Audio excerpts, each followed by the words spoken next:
All right, ladies and gentlemen, good morning, good afternoon, and good evening to all our participants to this event. Thank you to Danish Shipping for hosting us in this beautiful building, and welcome to all of you. We're very happy that we can meet today to discuss our launch of the Industry Transition Strategy from the Mærsk Møller Center for Zero Carbon Shipping. We are at a very special point in time. We are at a point where we have realized that we are on a path to a climate crisis with devastating consequences. 2 months ago, the IPCC launched their Physical Science Basis Report, taking stock of the situation. And the UN Secretary General, Mr. Guterres, called it a code red for humanity. Now, code red is a technical term to call for emergency. Code red, for example, for a fire in a hospital would be an absolutely terrifying situation. Code red for humanity in a global climate crisis, as mentioned by Mr. Guterres, is nothing less than a daunting challenge that we must act on to solve. But we are also at a very special point in time because there is still time to act. The average global temperature has risen about 1.1 degrees after pre-industrial times. So there is still a small margin before we reach the 1.5 or the well below 2 degrees set forth in the Paris Agreement. But the clock is ticking. But action is happening. Fortunately, momentum is building due to strong leadership in countries and in sectors. In our own sector, shipping, some customers of shipping are now requesting zero carbon shipping. Some ship owners are offering this service. Engine and equipment manufacturers are developing the technologies needed, and fuel producers are offering green fuels and are investing to supply more. These courageous first moves need to catalyze, inspire, and inform the transition to accelerate because much more is needed. As you will hear from Mærsk, and I believe also our other speakers in a minute, the real committed projects are extremely important, but much more activities are needed in order to bridge the gap between the necessary developments and those that are actually ongoing. Many key decision makers have other problems to deal with and have resigned or are perplexed and paralyzed by the complexity. They have kind of pushed the snooze button, so to speak. We are looking at a global climate crisis, a huge challenge, but it's also a multinational energy supply challenge. And most of all, it's also a social challenge about raising standards of living and about equality and equity. So it's a challenge of grand scale and complexity.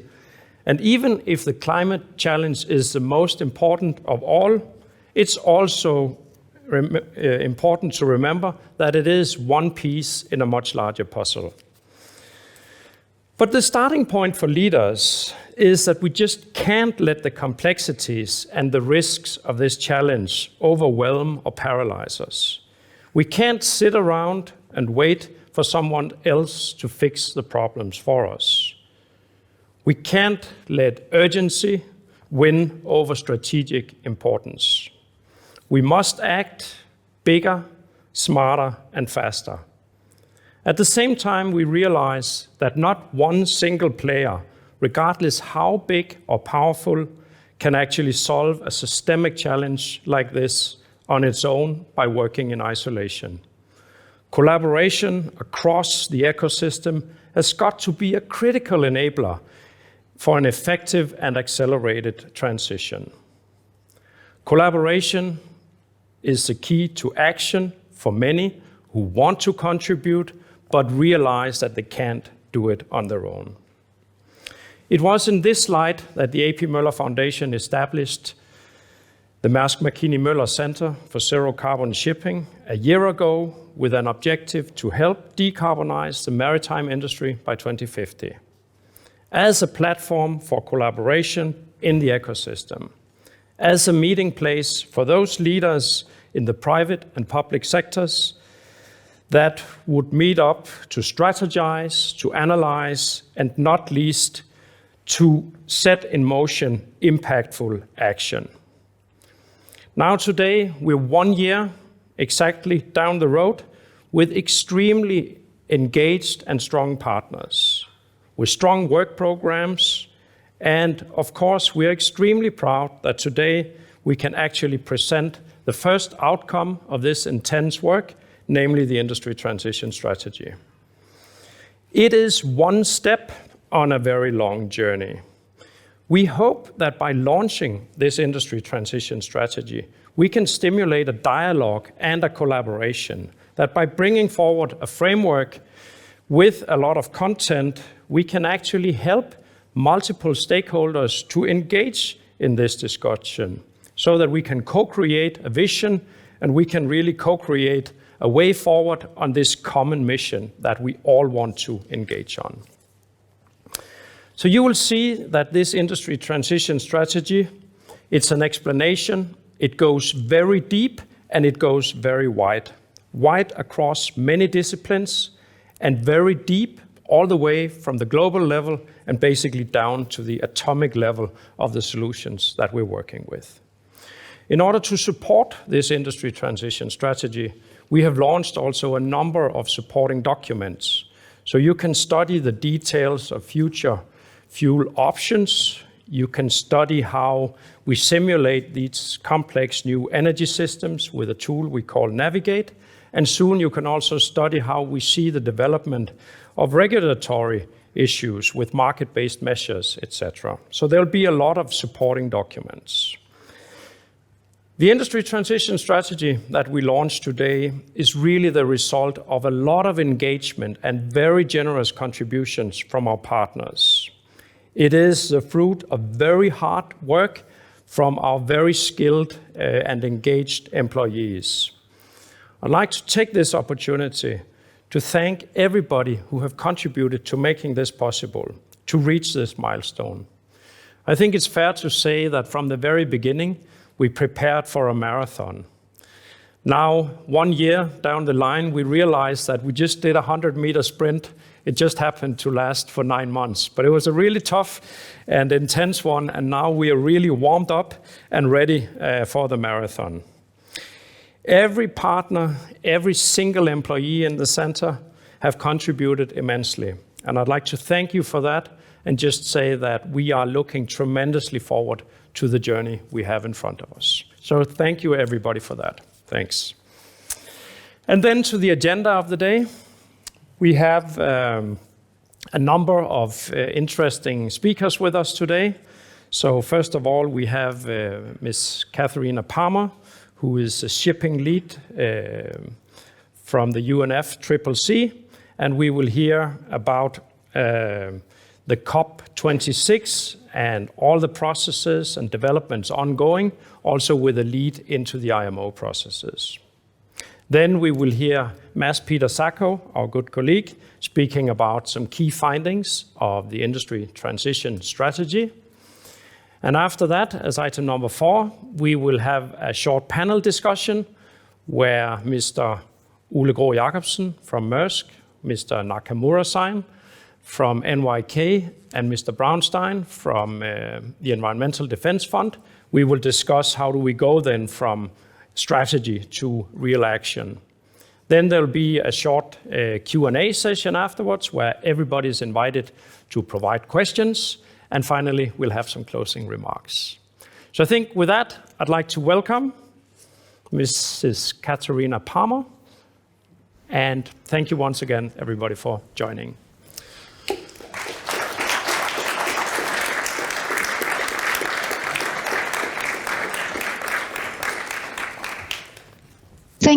you very much for the introduction. And thank you very much for the invitation to speak to you today.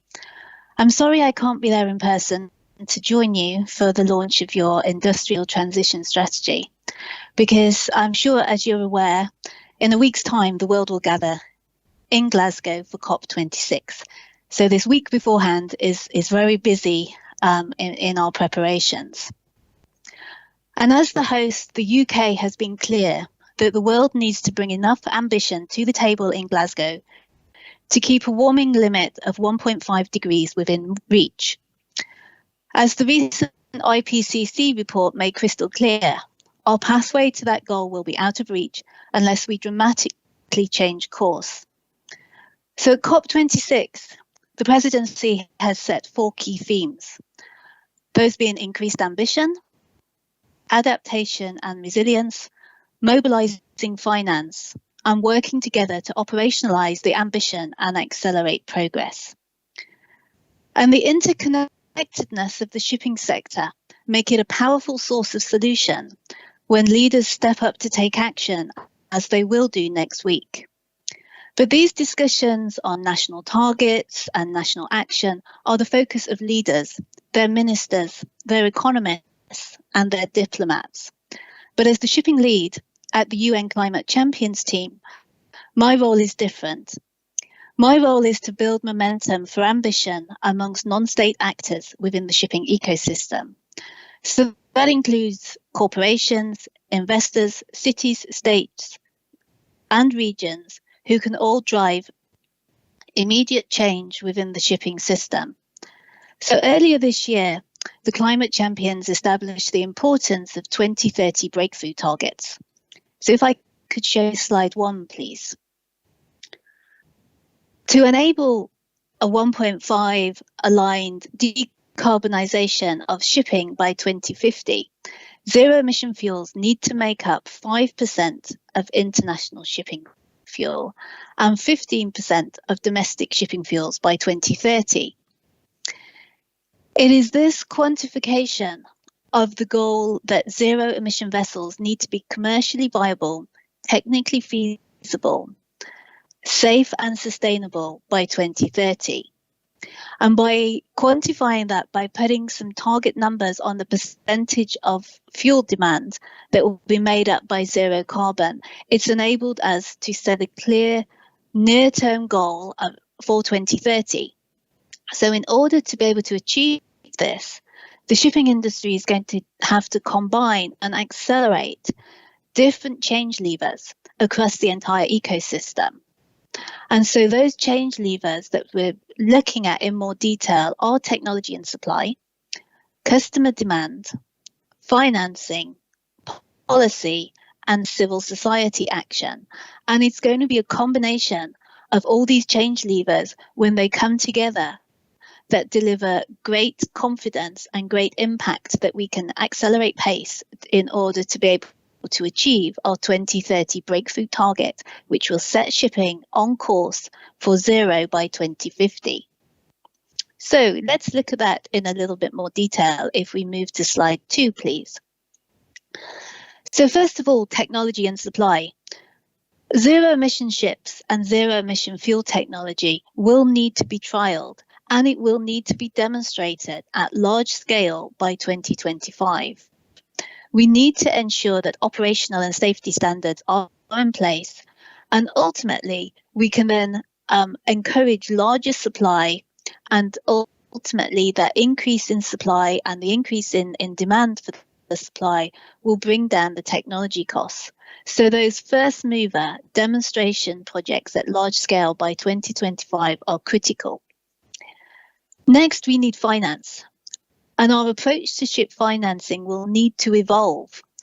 It has already started to change as we've seen market initiatives such as the Poseidon Principles come into play. But they're going to have to become more stringent and a much more stronger adoption of environmental, social and governance principles into ship financing. And financing needs will change as we look at green and blue bond structure, which will occur over longer maturity periods. And these are starting to be emerge into our market and will also need to be in use. And we will need to have a much more clarity around a risk-sharing framework between financiers, investors, and technology providers and ship owners. Another key driver is demand, and freight purchasers need to commit to using decarbonised maritime freight. And you may recall the announcement from the other week where a series of collaboration of large retail brands have already come together to make that commitment to use 100% decarbonised ocean freight by 2040. And that is a significant commitment and shows that customers are willing to pay a price premium for low carbon or zero carbon emission services. So we need to be able to commercialise that through the supply chain to the end consumer. And one of the most important levers is going to be the policy framework, and this is going to be needed on several different levels. We can start with national governments putting in place policies to decarbonise shipping and support first movers by implementing multiple international zero carbon shipping routes, otherwise known as green corridors. Whereas on the international level, we're going to need much more intensified effort to agree on the mid and long-term measures, including the approach to market-based measures, the need for developing life cycle assessment guidelines for zero-emission fuels, and to get commitment to zero emissions on a life cycle basis before 2050. And all these policy measures need to be done by 2025 to ensure we are on the right track. And then there is going to be civil society action. We do need a transition approach that is equitable and just.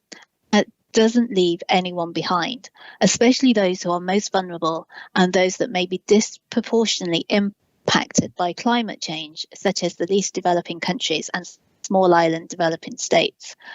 So having a just transition front and centre of our approach is going to be essential, whether that be on a worker level or on a region or a country level. Because if we think about the skills that are going to be needed with regards to operating zero-emission vessels and handling zero-carbon fuels, upskilling and reskilling is essential to avoid the risk of any job losses. So this just sets out what is needed. And I think I'd like to say is it's incredible to see so many countries and companies working to speed up shipping's journey to zero emissions by 2050. But these do need to be accelerated if the shipping sector is to achieve its 2030 breakthrough. And leading companies are already taking action, whether that be from investing in research and development, whether that be investing in demonstrator or prototype and pilot projects, through to the investment in the production of zero-emission fuels, and also supporting the development of new port infrastructure, through to those that are already ordering zero-emission ready vessels. Over 185 industry leaders and organisations representing the entire maritime value chain have already signed a call to action, calling on world leaders ahead of COP26 to put in place the enabling policy frameworks to decarbonise shipping by 2050 and to make zero-emission shipping the default choice by 2030. This shows that the private sector is willing and able to keep up with the science, and now we urgently need government policies aligned to 1.5 to provide this clarity on the direction of travel and urge maritime actors to make the investments needed. But it will not be possible without the alignment and collaboration across the entire maritime value chain, and the individual efforts of each actor will contribute to the whole, therefore increasing our confidence and generating a greater impact that we can have. The 2020s will be a decisive decade for shipping, and I look forward to working with the Mærsk Møller Centre and all its partners in their efforts to provide valuable evidence, insight and learnings to enable the business action that is needed to deliver this 5% tipping point, which is critical to shipping's decarbonisation, and support all the shipping actors to join the race to zero. I thank you very much for this opportunity to speak to you today. I wish you well in your celebrations, and for those who will be in Glasgow, I look forward to meeting you in person. Thank you very much.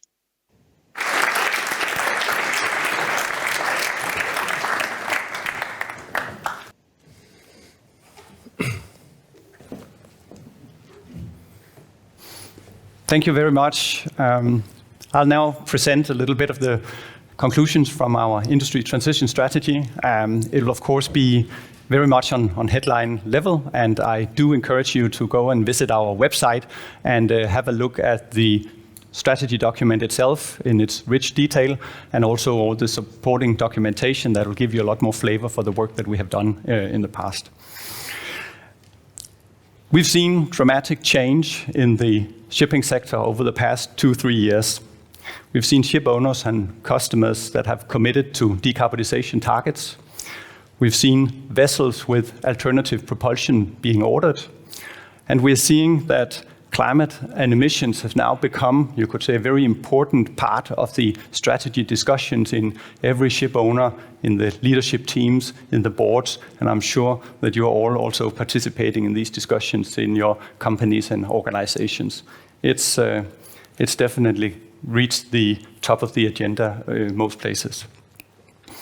The trouble is that the current greenhouse gas emissions are enormous and the time is scarce. Today, we're going to discuss the direction and all the actions that need to be taken so that our maritime industry can decarbonize. We have a lot of data that is certain, some that we have, you could say, modeled and worked with, but there's also much more uncertainty around this.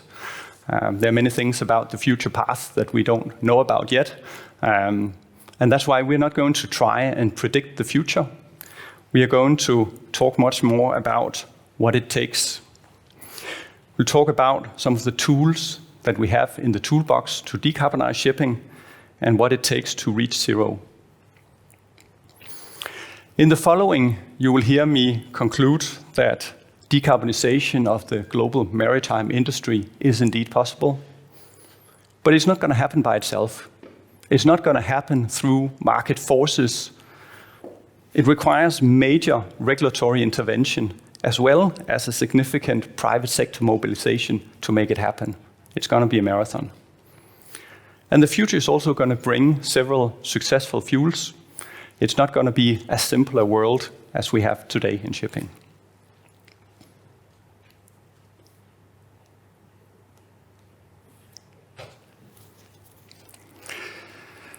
Our starting point is well to wake, so from the production of the green electron in a wind turbine and all the way through the combustion and emissions on a vessel, we do have a well-to-wake emission of 1.2 gigaton or 1.2 billion tons of CO2 equivalent. The trouble is that we may end up seeing 20% more emissions by 2050 and not less on the path we are on. In the page you're seeing here, we show 3 reference points. You see the global volume growth in ton miles. That's going to continue to grow over the coming decades. You also see that we show the well below 2 degree and the 1.5 degree pathways that show significant reductions are required in the maritime industry. So some of you may say that the maritime industry is not part of the Paris Accord, and that's true. But I think that's going to change. And we as a center have set a decarbonization target of zero emissions by 2050. And that is, of course, because the maritime industry needs to pull its part as well and participate in the overall global decarbonization. The path we are on that we're showing here is built on pretty realistic assumptions. There'll be more new, efficient vessels entering the fleet that will lose less energy than older vessels. We'll see renewable levelized cost of electricity that will come down in the next 3 decades, come down by 50%. We'll see finance cost that will become cheaper for green technologies compared to the fossil technologies. And we'll see customers that are willing to pay more for zero carbon shipping. All that together, though, still gives the picture that you're seeing here. We haven't included any new legislation that we don't know about yet. We are only including that legislation that has already been implemented. And what it shows in the path we are on is that there will be almost only fossil fuels in the fuel mix. It'll be LNG, and it'll be low sulfur fuel oil if we stay on the path that we are on. Energy improvements are, of course, continuing on this path, but it's not able to stem the tide of growth in volume transportation of some 50%. The maritime industry is still 10 times more efficient than rail on a ton-miles basis. It's 100 times more efficient than aviation. But still, emissions from the maritime industry is 3% today. And if we stay on the path we are on, as we show here, it could be 5 or 8% of total global emissions by 2050. So something has to change.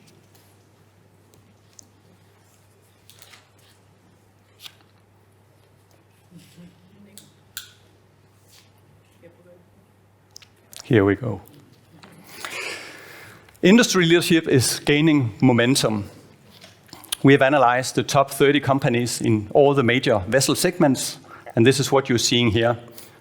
On the left-hand side, you can see that it's a very concentrated industry segment that you're seeing in the container business. Here, 94% of all container operations are done by these top 30 companies. It's very consolidated, but it's not the same picture when you look at the other segments. They are much more fragmented, and that makes a big difference. We're also showing here in the center which companies amongst those 30 for each segment that have committed to decarbonizing their business.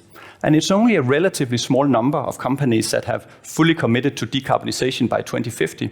There'll be a number also that have committed to a 50% reduction in alignment with the IMO target. But you'll see many more in all segments that don't have very ambitious decarbonization targets. This is, of course, changing. We're already seeing it in the warm-up to COP26, and I'm sure we'll see more following afterwards. But right now, it's only a small handful of global leaders that are changing course for real.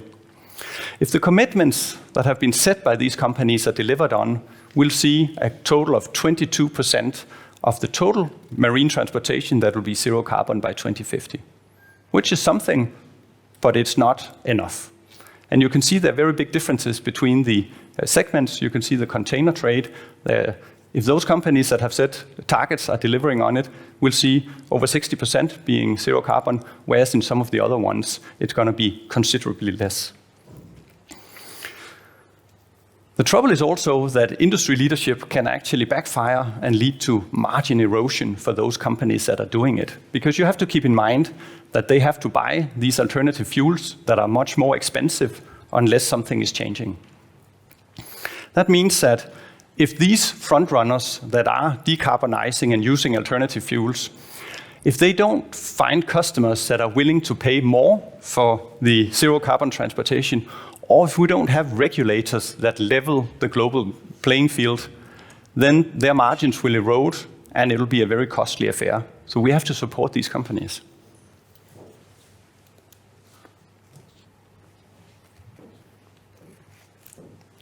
And one back. Here we go. The candidates for alternative fuels are many, and you've seen it before. We have the hydrogen, the methanol, the ammonia, the methane, and the bio-oils. We are modeling all these in our Navigate Techno-Economic model. But what will determine which of these are going to be successful? Can they become safe to use? Is their emissions footprint acceptable? Are they easy to handle? Will they be expensive to produce? Will they be accepted by the regulators? And are they technically ready and commercially available for the maritime industry? All these factors play into which will be the most successful fuels of the future. We show the status here as it is right now. It's going to change. But most alternative fuel pathways right now have significant hurdles that must be overcome. We hope that this map is going to guide the action when people prioritize how to use their resources on debottlenecking or the fuel pathways or removing some of the hurdles here. And there's a lot of work to be done.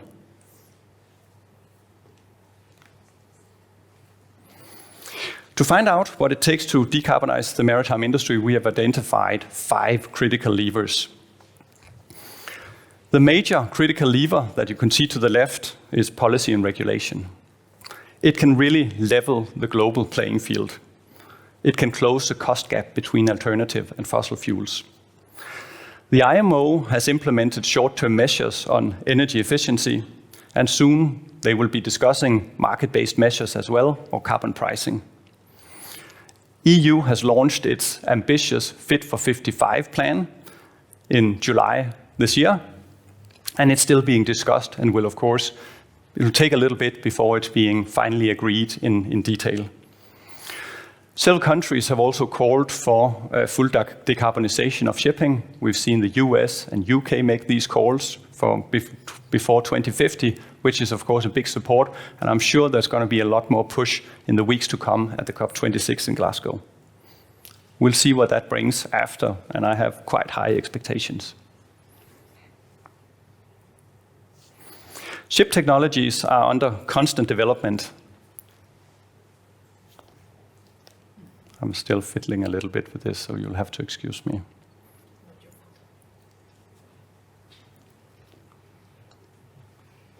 Here we go.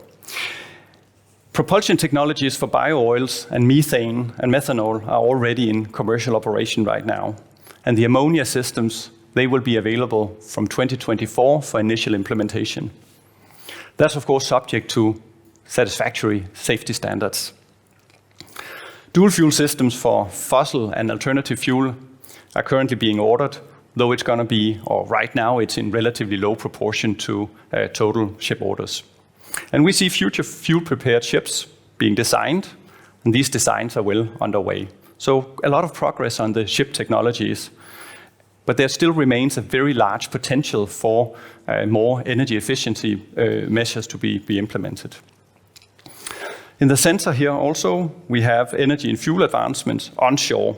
And this is really to scale up the production of alternative fuels and bring down the cost of production so it can compete with the fossil fuels.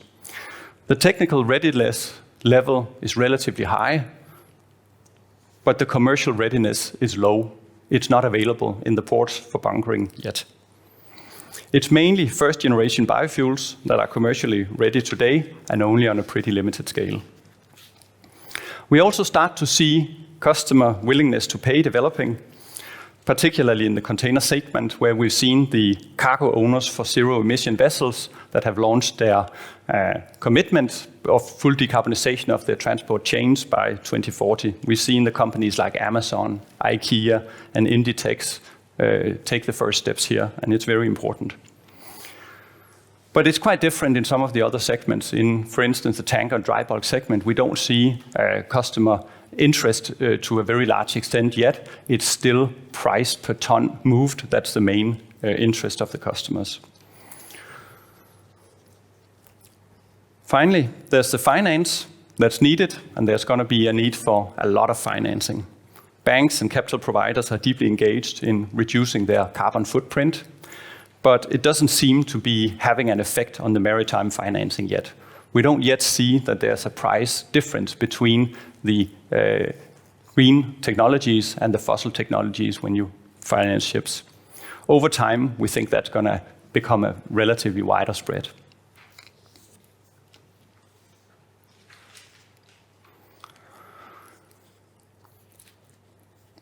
We've done a lot of modeling as the warm-up to the strategy document here.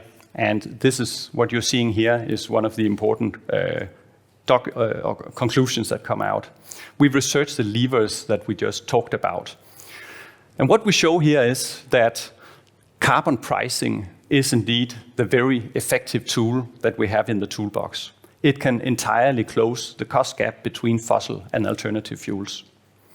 A flat carbon levy of $230 per ton of CO2 and activation of the 5 levers that I just talked about, that together can close the fuel cost gap. This is really what it takes to take us to zero carbon shipping by 2050. But we have to work now and over the coming time to identify what can we do to make some early progress. Because if you look at the line here, you can see that it does indeed reach the zero carbon shipping in 2050, but the pathway between now and 2050 will see too much emissions compared to the 1.5 degree and the well below 2 degree pathways. So how the existing fleet can be effectively retrofitted is something that we will have to focus on and spend more time on.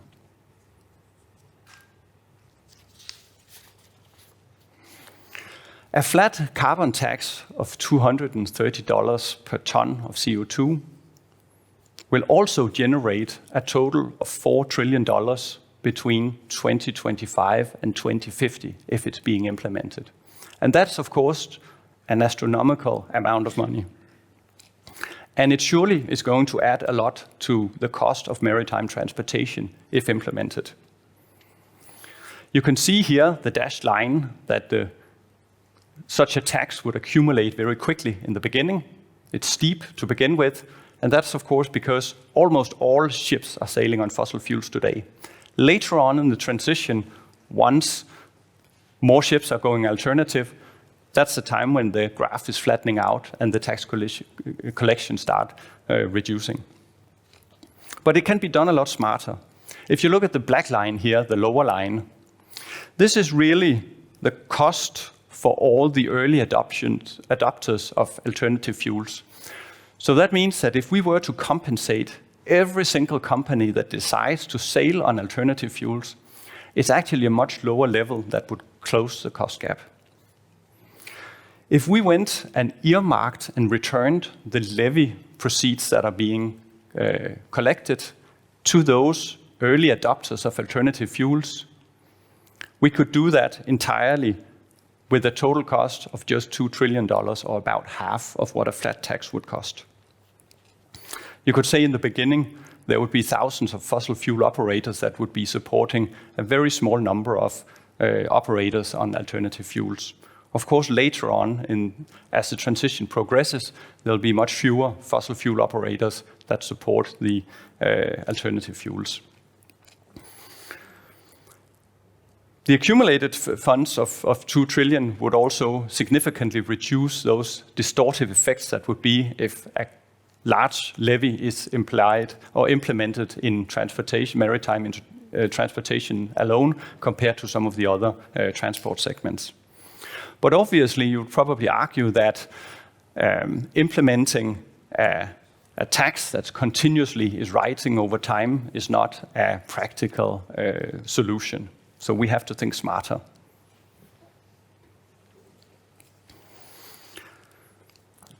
A carbon pricing scheme also has to be easy to administer and easily understood by the people who participate in it. So what we look at here is an alternative solution where we implement a step-up carbon tax that's starting at $50 per ton of CO2 and raises over time to $150 per ton. That can create additional funds. It can compensate the early adopters of alternative fuels, as I just mentioned, but it's also going to create a buffer, additional proceeds of, in total, $300 billion over those next 25 years. Those money can be used to support developing countries in their transition into a carbon-free future. It can serve to ensure that there's a wider consensus in the IMO around implementing a carbon levy. So we think that this is something that should be seriously considered, using the proceeds of a carbon levy to both earmark and return the money to the first movers of alternative fuel, but also use it to distribute and compensate the developing countries in their transition period. So in summary, you could say on this one, with critical levers activated and a realistic design plan for a global carbon levy, the maritime industry can transition to zero carbon shipping by 2050, but also at a minimized total cost to the end consumer.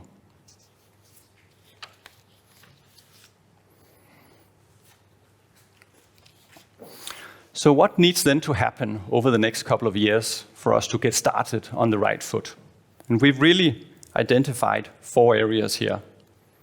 It's a systemic change that needs to happen in the maritime industry. It's a truly complex task that needs and requires innovation, regulation, and industry-wide action. The 4 key areas for success is 1, that there has to be much improved energy efficiency across the maritime sector, so we can reduce the overall demand for energy. So we'll work to remove these challenges that are right now preventing wider adoption of energy efficiency technology. And we will also work to accelerate development of new technology. Number 2 is the availability and cost reduction of alternative fuels. Production and supply chains must mature through innovation and scaling.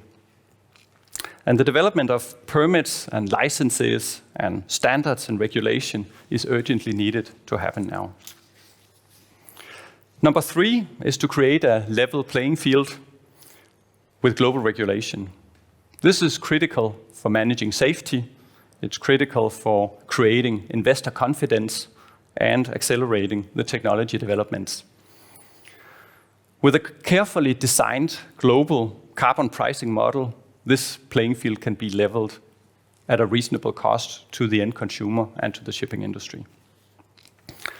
Fourth and finally, we want to work to support the first movers. We need demonstration projects that are put up in order to test different collaboration platforms, to establish green corridors between selected cities and ports. And it'll involve industry leaders and public sector actors to engage in providing the financing and the regulatory support. This would showcase that the first movers, the solutions that are made, can be copied and scaled globally. At the center, we put together a rich portfolio of projects to focus and solve these 4 areas. And we are ready now to roll up our sleeves and start this work together with our partners and with the rest of you. So I think in conclusion now that global decarbonized maritime industry is indeed possible. It can be done. It's just up to the action of the regulators and the private sector working together. And the future is going to bring several pathways. We're going to face a much less simple world than we've been used to, and we'll see a number of fuels that will enter into the mix going forward. So I think with that, again, I encourage you to have a look at our report on our website, and we look forward to having discussions with you individually also about how we can make this happen together. So with that, thank you very much, and over to you, Bo.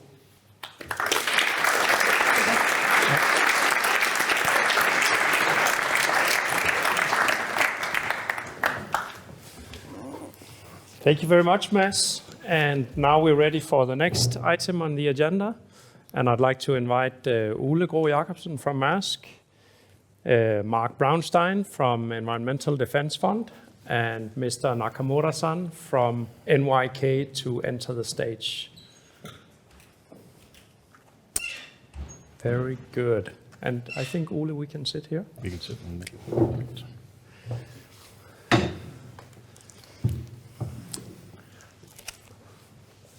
So, hello, dear participants, and maybe we can just hear from Mr. Brownstein and Mr. Nakamura-san. Are you with us? Yes, good afternoon. Yes, good afternoon from Scotland. Good afternoon. Good afternoon. Good afternoon. And So thank you very much to Mads for giving us this presentation of the industry transition strategy. Thank you very much to Katharine for taking us through reflections about what needs to happen. And now in this session, we'd like to discuss how do we go from here. And we've obviously invited these three gentlemen, and Katharine Palmer will also join us in the Q&A session to really discuss, does this make sense, and how do we take this forward? So I'd like to start with you, Mr. Brownstein. So we heard now Mads Peter Zacho reflecting on 4 key action items that we believe are important to go forward. Now from Environmental Defense Fund, I'd like to ask you, do you think this makes sense? Could you reflect a little bit on the 4 action items and how you see this from your perspective? Well, thank you. And thank you to everyone in the room for inviting me and having me here. A couple of thoughts. First is I've had a chance now to read through the report, and I think it provides an excellent roadmap and agenda for the shipping industry, and as importantly, a blueprint for collaboration and cooperation, because it really is going to take everyone working together to achieve such ambitious, transformation. And ambitious transformation is, in fact, what we need. A 50% reduction by 2050, which is what the industry has currently committed to, is perhaps a good first step, but what we really need is 100% decarbonization by 2050. And I think that this blueprint begins to put us in that direction. The second point I would make is I was particularly interested to see that the part about understanding our fuel choices. There would be nothing worse, of course, than proceeding down the road of decarbonization and investing in new technologies and new fuels, only to find that you're not getting the environmental and carbon benefits that you would expect or would want. And we know, as a practical matter, that there are climate challenges associated with methane.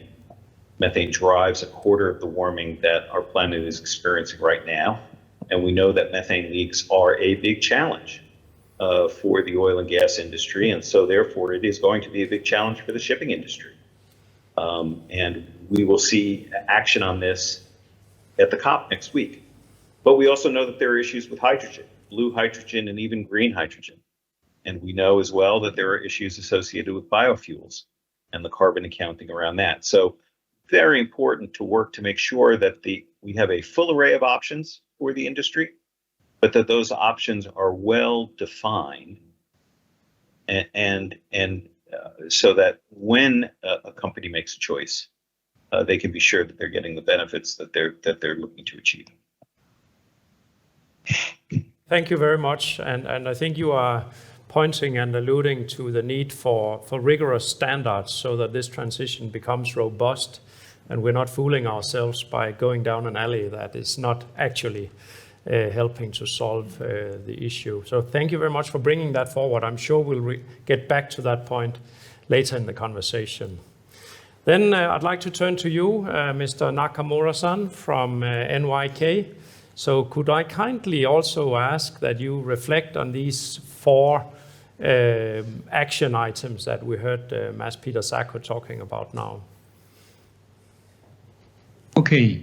Bosan, thank you very much for the kind introduction. I'm very honored to be here as a panelist. I think those 4 areas are very important, and I think it does make sense to pick up such 4 areas. So we believe these 4 areas are critical in order to materialize smooth transition to zero carbon shipping. Taking this opportunity allow us to share with you NYK's view and initiatives on each point just briefly. So number 1 point, global regulations. we totally agree, global regulations like carbon pricing have to be made by not regional, but global organization like IMO. So an NYK is willing to support IMO in conjunction with Japanese governmental body, MRIT. And going to the second point, energy efficiency. This is also very important for us. NYK has been trying to improve energy efficiency by making the most of big data, which has been accumulated with NYK invented IoT equipment to the ship. First, on the hardware innovation at the shipbuilding stage. Optimized hull modification and new propeller design were implemented based on big data. The second initiatives we made is operational stage. We have been improving ship operation to reduce fuel consumptions through optimized speed adjustment, optimized weather routing based on such kind of big data. So that is what we have been doing in second point. Third point, green fuels, availability and cost reduction. This is also very important. So now NYK is focusing on opportunities of using ammonia as marine fuel. First, we are now working on technical development of ammonia fuel vessel. We have two related demonstration projects. One is ammonia fuel tugboat. The other is ammonia fueled ammonia gas carrier. We call it AFAGC. And second, establishment of operational safety standard of handling ammonia as marine fuel. We are working closely with Japanese government and Japanese class society NK for that point. And third, in order to secure enough volume of cost competitive blue or green ammonia, we are trying to be involved in large scale ammonia supply chain in conjunction with energy and power sectors. We expect the collaboration with energy and power sectors will lead to the reduction of the cost. We have an aspiration to produce, transport, and use ammonia. That is NYK's strategy and the initiatives we have been making. And last point, and support to the first movers. This is definitely support to first movers green investment by government, public foundation, financial institutions, etc. is very critical. Eventually, Japanese government has been supporting Japanese maritime cluster very proactively at this moment. And when it comes to the financial things, NYK also issued just recently first green transition bond in Japan to procure competitive financing. This is also helpful for first mover to go ahead. So that is all those 4 points in summary. All those four points are very important to materialize the smooth transition to the zero carbon shipping. That is NYK's view and NYK's initiatives. Thank you very much. Thank you very much, Mr. Nakamura-san. Thank you. So this was a good confirmation from NYK, one of the largest ship owners in the world, clearly having an ambitious decarbonization strategy. Then we'll turn to another one of the biggest ship owners in the world, also having a very ambitious climate strategy. And Ole Graa Jakobsen, Vice President of Fleet Technology. Could you also reflect on these 4 action items and whether you think it makes sense? And you're welcome to also go into any of them if you like. Yeah, thank you very much. And I would like to also thank you for inviting me here. And I would like to also congratulate you with the great report and the great effort that you have been doing so far. And just to clarify that I'm representing the company AP Møller Mærsk, and which is different to the center that starts with the Mærsk. So I'm fully allowed to not have the same view as you both. Yes. And likewise. Yeah, exactly. Good. So if you look at the 4 levers, then I think energy efficiency can be a little bit underestimated in these days where everybody's talking about decarbonization. I think it's super, super important to emphasize that energy efficiency is maybe even more important right now because we need to save the new fuels that we're getting in, so we need to use as little as possible of that, and it will even be more expensive. So there's a lot of good reasons for focusing in on energy efficiency, and it should definitely not be forgotten. It should be highly focused on that. Say in terms of talking about a carbon pricing, that will also support the energy efficiency initiatives. So the higher carbon pricing we have, even while we are still running on fossil fuel for our legacy fleet, we'll still see a huge, we are right now reviewing our retrofit proposals, which we have not put forward in the past, in the view of a carbon pricing, what would we propose our management? So that one is definitely also on the agenda here. When it comes to alternative fuels, obviously super important here. And I would just like to emphasize that it's fine with support and governmental support and other support, final support schemes for alternative fuels. But I think it's likewise, or maybe even more important, to send demand signals, because there's a lot of prospects out there who really want to develop new fuel factories, or whatever we call them, fuel producers in the field. And whenever they apply for some kind of either private funding or governmental funding, they need a demand. They need somebody who wants this fuel. They need an end user. They need somebody who put forward a demand. So I think that goes very, very much in hand with sending the right demand signals. And that goes back to the last one about supporting the first movers, because you need to support the first movers in order to make these demand signals and actually, start negotiating what is the price of the fuel. So fully supporting your 4 actions. Yeah. Okay, very good. Thank you very much. And thanks to all 3 of you for confirming that. We certainly look forward then to getting very concrete about the collaboration in these 4 areas. So, of course, now we have the COP26 right in front of us, and we all acknowledge the importance of regulation. So I would like to turn the attention now to talk about regulation and how we best leverage this opportunity in front of us, with all the member states now going to Glasgow and putting also shipping, hopefully, on the agenda. So I'd like to start with you, Mr. Brownstein. So if you could reflect on the COP26 platform, what do we see coming with COP26? What do we need to be aware of? And how can we see this supporting the processes in IMO for global regulation? Please. Well, I think, as many people in the room know, COP26 is really about the countries of the world coming together to articulate increased ambition. We know that the commitments that have been made thus far by countries and companies, although good, are not good enough to enable us to achieve the objectives of the Paris Accord. And so we need much greater action. And it really is an all hands on deck moment. It's not just policymakers, it's not just industry, it's not just civil society, it's all working together.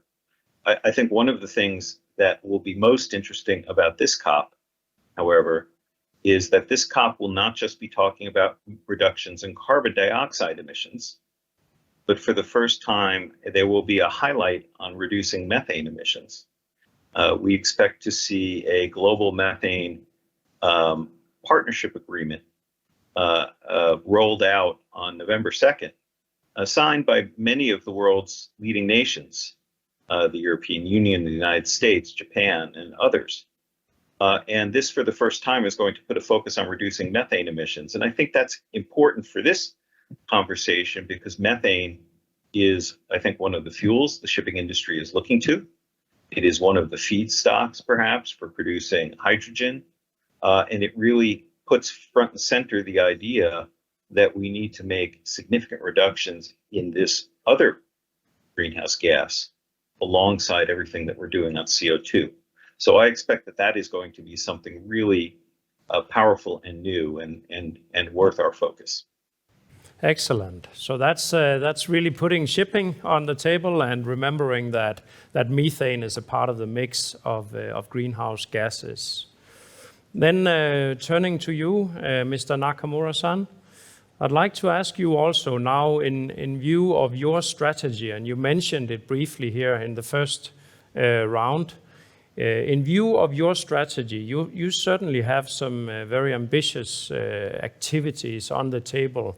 Maybe you could explain a little further about some of those activities, and then also talk about how you see the importance of the COP26 and what is important on this regulatory scene in order to really leverage a strategy and maybe make it scalable for the entire industry.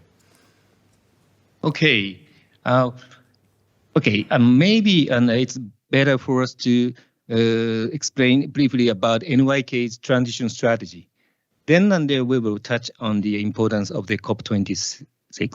So the NYK transition strategy is taking a realistic and down-to-earth approach, what we call. Our philosophy is not to wait and do whatever we can do now to contribute to a greener world, even if it is not perfect solution. That is NYK's stance. So more specifically, it means we plan to use LNG as marine fuel as a bridging solution and gradually switching to zero emission fuel like ammonia, biofuel, or e-fuel. That is NYK's strategy, like two stories strategy. So, and in our view, in 2020s, we plan to increase the use of LNG as marine fuel. This enables us to reduce CO2 emission by about 25%. Of course, on the methane strip issue have to be solved, and lots of analysis and actions are undergoing. Then, at the same time, we are now expediting R&D activities for technical development of zero-emission ship fueled by ammonia, and plan to operate deep-sea ammonia fuel vessel, maybe AFAGC, I mentioned, in late 2020s, maybe mid or late 2020s. We are also working on the concept design of ammonia-ready LNG fuel vessel. We call it ARLFV, in order to make smooth transition from LNG fuel vessel to ammonia fuel vessel. So in our view, in 2030s, in line with the increase of availability of blue or green ammonia supply, we expect other ship types like PCC, large dry bulk carrier, container vessel will start to use ammonia as marine fuel. Maybe it's in 2030s. Then in 2050, our fleet will have completed the transition and we will be able to achieve net zero emission shipping. That is NYK's game plan towards 2050. Although we are focusing on ammonia now, we do not rule out any possibility of other zero emission fuel. We always keep watching the technical and commercial development of such fuel like e-methanol, biomethanol, etc. We have to recognize there are a lot of pathways to the goal. We are expecting this Mærsk Mc-Kinney Møller Center to be the most valuable information exchange place for all of the members, so that we are always updated on decarbonization of shipping, technically and commercially. Then, based on that, and my wishes for the COP26, we hope COP26 and following IMO MEPC will discuss decarbonization of shipping properly in line with what the center suggested as a transition strategy, which was released today. We strongly believe zero carbon shipping will not be achieved without appropriate international regulations. Thank you. Nakamura-san, and I can assure you that we will stay on our toes to be that source of information you were referring to. So thank you for mentioning that. And then turning to you, Mr. Ole Graa Jakobsen, now we heard from NYK some ideas about pathways and the need for regulation to support that. Could you give perspectives from your side? Yeah, definitely. Yes. I would love to. So no, I would just start talking about our targets here. We have defined that we want to have zero in 2050. We already did that in 2008. We're now talking about how do we do the transition to there, and we'll definitely at least follow the well below 2 scenario, which we believe is definitely possible for Mærsk in terms of that we had we're having some tailwind from focusing on energy efficiency for the 2 decades. So we are leading the industry in that respect. So we do have a little, we have a good position to going there. In terms of the 1.5 degree scenario, we are working closely with. We are part of the Science Based Target Initiative working group and working with them to set a 1.5 scenario. When they decide on that sometime, then we will evaluate whether it will be realistic for us also to follow the 1.5 degrees. So we will be moving a little bit faster than the transition that you have shown here. But we also have as you showed, we are also in the container business, which have some, it's an easier to abate shipping sector than others because we have some great customers that are setting some great, decarbonization ambitions that we can deliver on.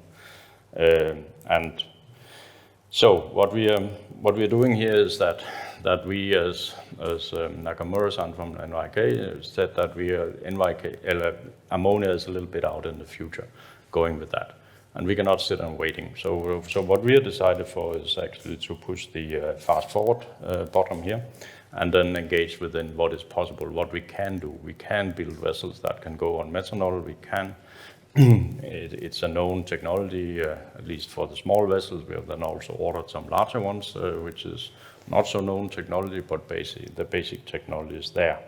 So we'll be starting operating these methanol vessels from 23, and we have already now ordered 9 + 4, and we'll definitely order more as we are doing our fleet renewal strategy here. So, and we have then also secured the first contract on supplying carbon neutral methanol to the first vessel, which I said this is super important to going into the negotiations, and the methanol we will have will be by coincidence supplied from Denmark. We searched the world and found it in Jylland, and its company is the factory that is going to produce this methanol would not have existed if we had not placed the order. So that's this about placing the demand signals here. So in terms of the longer horizon, then we do believe that ammonia. We do hope or think that the safety challenges on ammonia will be solved. We do also believe that the engine will be there to do that. So we will also, when we start getting into have past 25, we'll probably also have some ammonia vessels on the water. So we do also believe in that. So we have clearly decided that we want to, we don't want to take the detour on having LNG into our fleet. We want to decarbonize directly and leapfrogging into the decarbonized solution because we think it's possible. Mm-hmm. Excellent. Yeah. And maybe you could also share a few thoughts about the COP26 and the following IMO process. Yes. Yeah, we definitely hope that the COP25 or 26 will support our ambitions here, and that's in terms of that all the countries are setting ambitious targets that are also supporting the fuel that needs to be developed, because we need shipping to be aware that we rely on countries producing some fuel to us and not only looking at that, their internal, carbon footprint, but actually also looking at securing some fuel for ships and also for the airline industry. And then we definitely also hope that the COP26 will support a carbon tax mechanism or a carbon levy in some way or form, because as you demonstrated up here, that's definitely an important way, and that's also what we're hoping for. Very good. Thank you, and thank you to all participants for this session. It's excellent, very sharp and crisp, a lot of ambition, a lot of concrete activity, strong plans. So a lot to work with from here.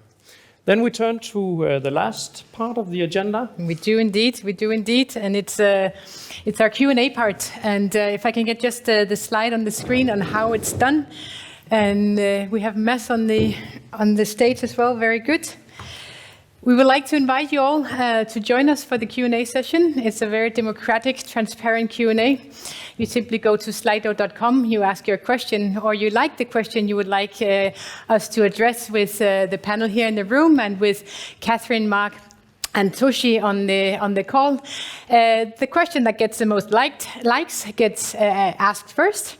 So it's really up to you what to discuss now. And to begin with, there is one pathway that hasn't been talked very much about today, but it's actually very popular on the QA already, and it's nuclear.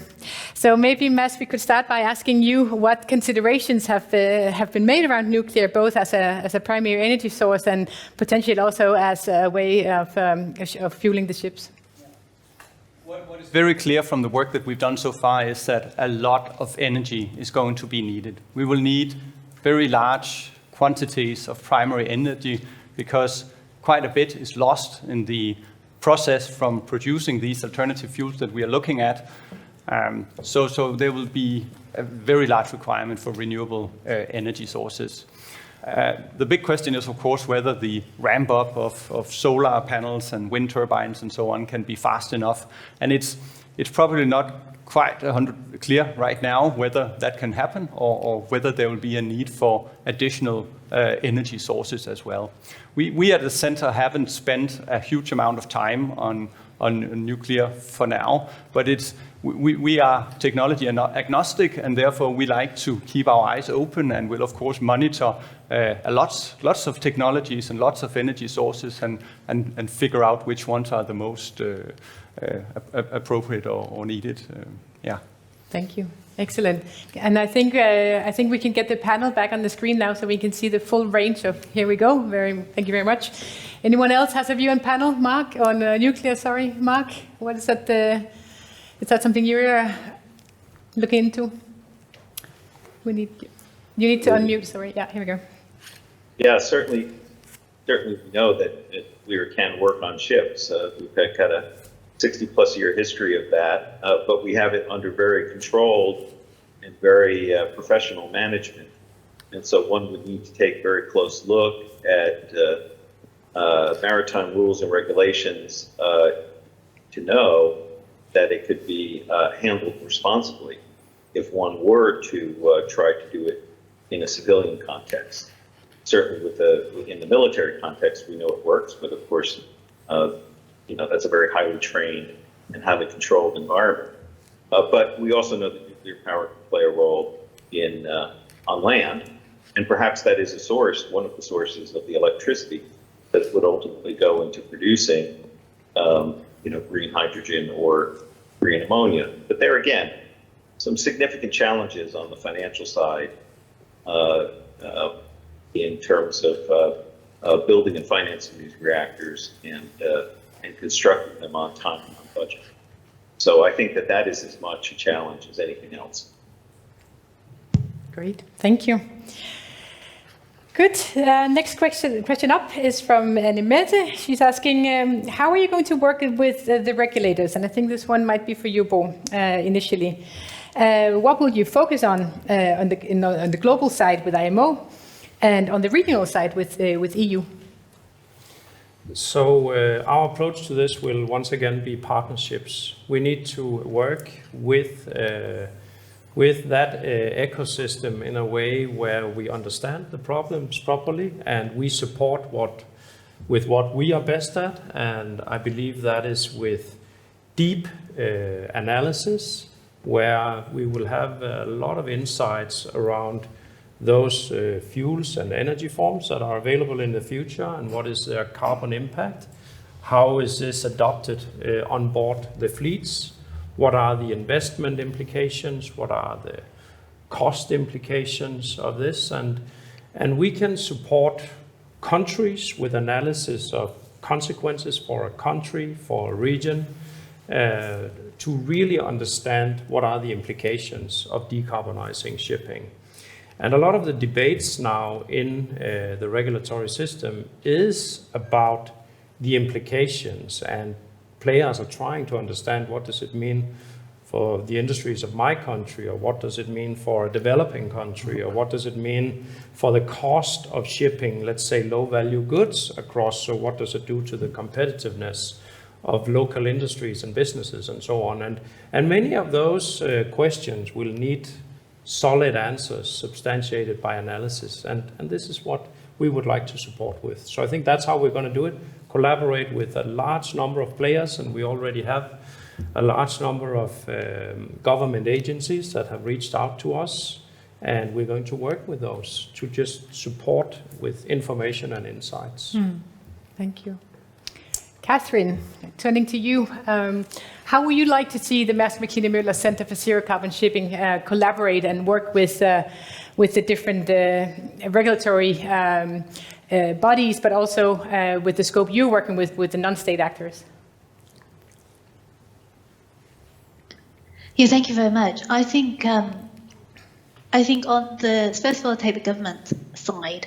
As I mentioned, government action can take place both nationally, regionally, and internationally. And I think I'd like to see the Mærsk Mc-Kinney Møller Center work on all three levels, because it's the combination of those efforts on those different levels which is going to get us to where we need to be. So I think it's important to make sure that that the evidence you are creating and how that evidence can be used to inform policy decision making on those different levels, but also not only from a policy forming perspective, but I think when we look at the role of government in shipping's transition, it's more than just regulation and enforcement. I think when we look at the partnerships, so the centre has a lot of private sector partners, but how do you bring in public sector partners to be able to build collaborative projects from a public-private perspective, as well as just private sector across the vertical supply chain. So that's my answer to the government piece. And then, as I said, the non-state actors have a significant role to play, and again, the diversity of those non-state actors within the maritime ecosystem. It's really important that everyone understands the role that they can play and how they can contribute. And I think again, it's the centre is in a really unique position of being able to bring together all those actors. And I think it's being right at the core of having relationships with all those different actors and being able to join together individual actions being taken by the different actors to have a much more collective and greater impact. So I think you're in a very good and unique position to leverage those relationships. Thank you so much, Catherine. And I'm sorry, can we get the panelists on the screen here, because we sit with the backs to the people we're having the conversation with. Thank you so much. Another popular question here. We are clearly in an explorative phase. We hear a lot of interesting pathways being explored. And a question here asks about the center view of LNG as a transition fuel. We heard how Nakamura-san sees it as a way of accelerating and moving faster in the transition. What is the center view, Mads? I think many of the arguments have already been explored here about LNG. If it's based on fossil fuel, of course, it will not in itself lead to decarbonization. And the aim of the center is, of course, to reach full decarbonization by 2050. So it can only be relevant as a transition fuel per se. And here I think Nakamura-san gave some very important points here, that it can help bridge the transition, because the way we see it right now is that retrofitting an LNG-powered vessel is a real option. So that if you're building a vessel today, you don't have ammonia ready, or So therefore, if you want to prepare for that pathway, then it could be one way to go. But of course, it doesn't reach the ultimate goal, so it can never be anything else than a transition fuel from our perspective. Thank you, Mads. Nakamura-san, can you give us a little bit of insight into sort of the considerations that led to the LNG strategy? Okay. I think it's a matter of calculation. For example, LNG's volume, if LNG volume has 100 and the reduction rate is 25%, it means that we can reduce 25 tons of LNG. But on the other hand, for example, 100 zero carbon fuel, like biomethane or e-methane, availability is 10 against 100. 10 times 100% is 10. 25 is more than 10. It means, I think an LNG as a bridging solution will have a bigger impact to the environment. That is, basic, way of thinking. Okay. Is it clear for you? Very clear. Thank you. Calculation matter. Thank you for the explanation and for the insights. Any other views? Yeah, well, if I may, I would only say that looking at the carbon footprint of LNG is only part of the story. As I mentioned before, the methane footprint also becomes very important. There haven't been many studies done on methane emissions associated with LNG shipping, and so this is an area for partnership and collaboration. But we do know from studies that we've done on trucks that actually there are a lot of emissions associated with LNG trucking, which work to undo much of the benefit that you think you're getting from switching to the fuel. And so this is not a trivial issue, but one where collaboration is going to be needed. And this is also a place where public policy, I think, is going to be needed. We need to make sure that the natural gas that supplies that LNG, wherever it comes from, anywhere around the world, that it is being manufactured and shipped with virtually no emissions. And that's the challenge. Yes, exactly. Yeah, I would just say from my point of view, I would really hate to make a business case that says, okay, let's make a very expensive investment into LNG, and then my management would expect some kind of payback. You would say, right now it's super difficult because the LNG price is as it is. It was also difficult in the past, but now it's even more. So payback of that is super difficult. Then you need to convert it to ammonia. There's a cost to that. And you add the two costs, the first cost and the second cost, it will be more than building an ammonia vessel immediately there. So I would have super difficult to make that proposal to my management from a business point of view. And as I said, I think there are solutions we can go directly with.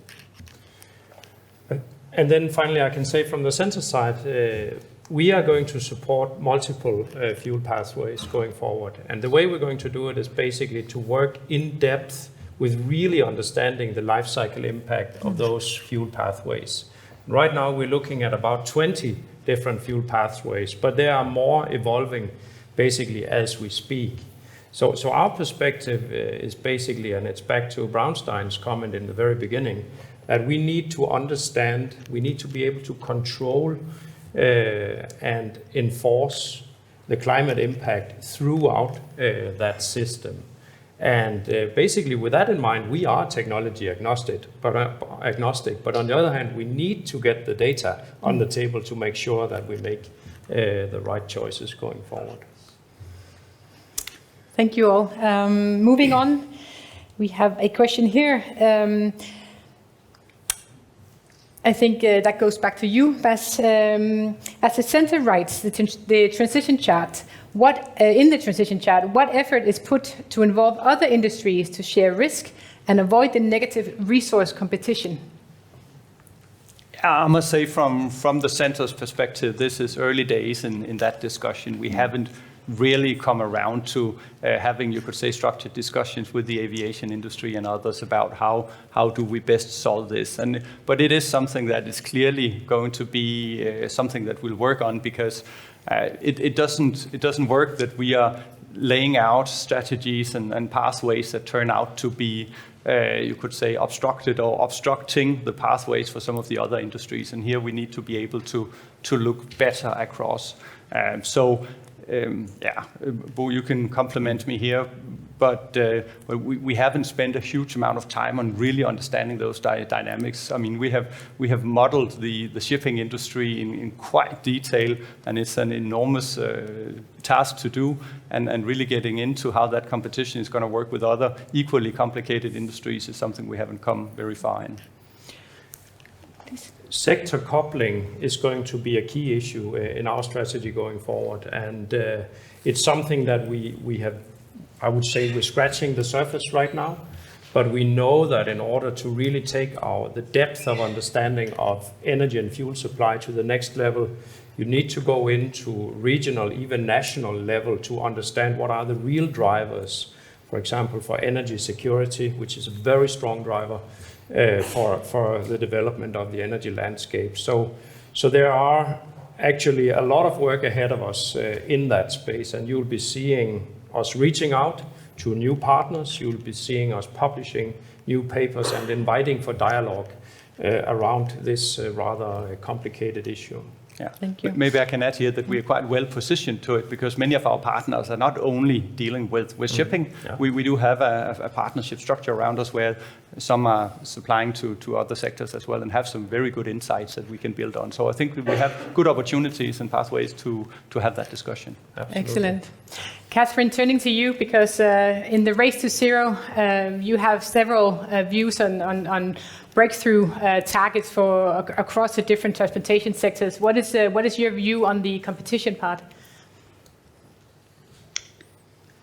I don't know if I'd use the word competition to start with, but I think it's leveraging the synergies across the different industrial sectors. So when we look at, many different sectors are requiring system transformation, and so and ultimately everyone is going to be looking for that green molecule. But I think we can then start to look at the synergies. If we're looking at, we've got targets about ramping up green hydrogen production, and then how can shipping be a good quality demand sector to help to unlock some of those green hydrogen opportunities? So rather than seeing it as a competing end consumer, see shipping as a first mover to help unlock some of these renewable energy and green hydrogen production opportunities that are starting to be seen in a lot of countries. So I think that's how I would probably start to look at it. But I think what is becoming clear is there's more and more evidence showing that how shipping evolves is going to be very dependent on how the wider energy system evolves. And so that close cooperation between power generation and shipping, I think, is essential. And I'd look to projects and collaboration between hydrogen producers and shipping as a good quality demand sector to help unlock some of those. Thank you so much. We're running out of time. I think we could be continuing this conversation for hours. Lots of very good questions coming in. I promise we will take them back and address them in different ways and use them as a feed to continue the conversation. But Bo, I'm going to hand over to you for some final closing remarks. All right, thank you very much. Well, I'll make this short and crisp. I'd like to thank everybody for joining the session. I'd like to thank everybody for coming here today to share this industry transition, to take the discussion to the next level. And I think also just to remind ourselves how important this is, and that we will join each other on this mission. We will continue to share ideas. We will continue to challenge each other, and not least, we will continue to help each other to address this challenge in a very collaborative, courageous, and determined way. The clock is ticking, and we are all in the same boat together. So thank you very much for joining, and looking very much forward to the journey ahead. Thank you to our speakers. They're gone now, but on the screen, maybe we can get them back. Here we go. Thank you very much to our speakers, to Executive Vice President Mr. Nakamura-san, to Senior Vice President Mr. Brownstein, to Climate Champion Katharine Palmer, to Vice President Mr. Graa Jakobsen. Thank you to everybody, and thank you again, and see you out there. Bye.